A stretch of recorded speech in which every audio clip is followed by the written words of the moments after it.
C'est bon? Écoutez, si c'est bon, je vous souhaite une bonne fin de Ramadan. C'est ça? Un bon Aïd. Ouais.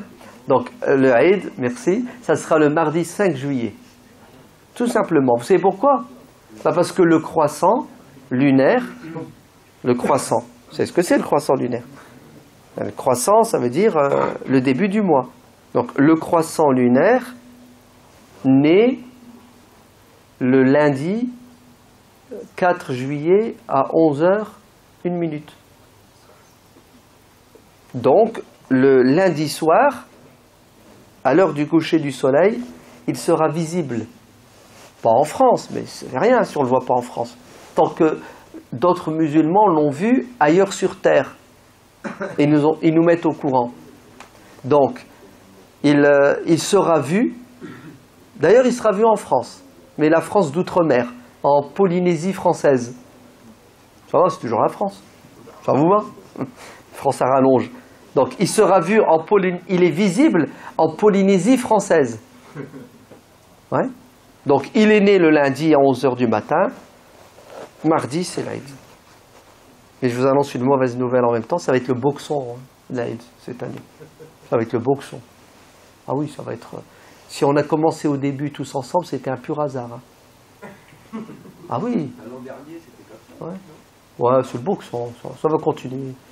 Ça va continuer. Tant que les musulmans croient que la terre ne tourne pas, c'est normal qu'ils se disputent sur le début et la fin du Ramadan.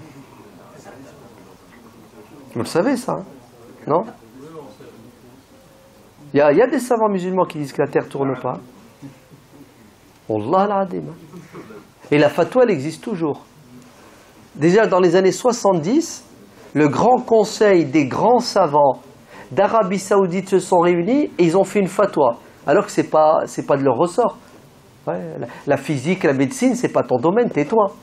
Mais ils se mêlent de tout et n'importe quoi. Hein. Wallah, qui t'ont fait une fatwa où ils prouvent A plus B à coups de versets du Coran et de hadiths que la terre ne tourne pas. Et encore aujourd'hui, la fatwa, ils ne l'ont pas allumée. Tu sais, ils n'ont pas dit c'est périmé, c'est... Tu sais, ils n'ont pas fait une nouvelle fatwa pour changer d'avis. Parce que tu peux changer d'avis. Tu ne savais pas, maintenant tu sais. Ma'alish. Jusqu'à aujourd'hui, ils continuent, ils persistent dans leur...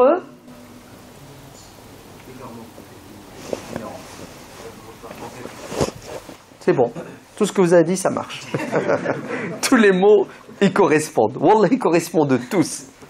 C'est incroyable, subhanallah, comment les chèvres volent. Lui, c'est un arabe, lui. Il a compris. C'est ça? Ah, t'as pas compris? Pourquoi tu rigoles? Non, tu m'as fait rire, c'est ton expression qui m'a fait rire. Ok, pourquoi elle te fait rire? T'as pas compris le... T'as pas compris le... Ok. T'as compris? T'as compris quoi?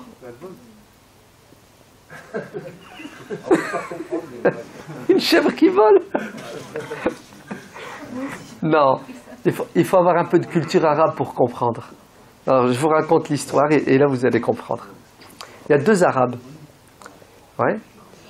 Ils parlent, ils discutent. Puis là-bas, il y a un arbre, il y a quelque chose sur l'arbre, perché sur une branche. Puis il y en a un qui dit à son pote, c'est un corbeau. L'autre, il lui dit, ben non, c'est une chèvre. Mejnoun, c'est un corbeau. Dans les pays arabes, les chèvres, elles montent dans les arbres. Hein. Vous avez déjà vu les petites chèvres, là? Ouais. Non, c'est un corbeau. Non, c'est une chèvre. Un corbeau, une chèvre. Un corbeau, une chèvre. Et tout d'un coup, la chose qui est sur l'arbre prend son envol. Et l'autre, il dit, alors, t'as vu? C'est un corbeau. L'autre, il dit, c'est une chèvre. Il dit, mais elle vole. Il dit, alors, les chèvres volent. Ma'za walaw tarat. Ça sera une chèvre qui vole. C'est-à-dire l'entêtement jusque... C'est terrible quand même. Voilà. Donc, bonne fête de l'Aïd malgré tout. Ouais, malgré le boxon. Et un conseil, suivez le responsable. Ouais, le président de la mosquée vous dit, on fait l'Aïd demain, vous le faites. Il vous dit après-demain, après-demain. Pour éviter que les 200 musulmans qui prient dans cette mosquée se bouffent le jour de l'Aïd. Ouais, ça ne sert à rien. Wallahu a'lam. Walhamdulillahi rabbil alamin. Assalamu alaikum wa rahmatullah.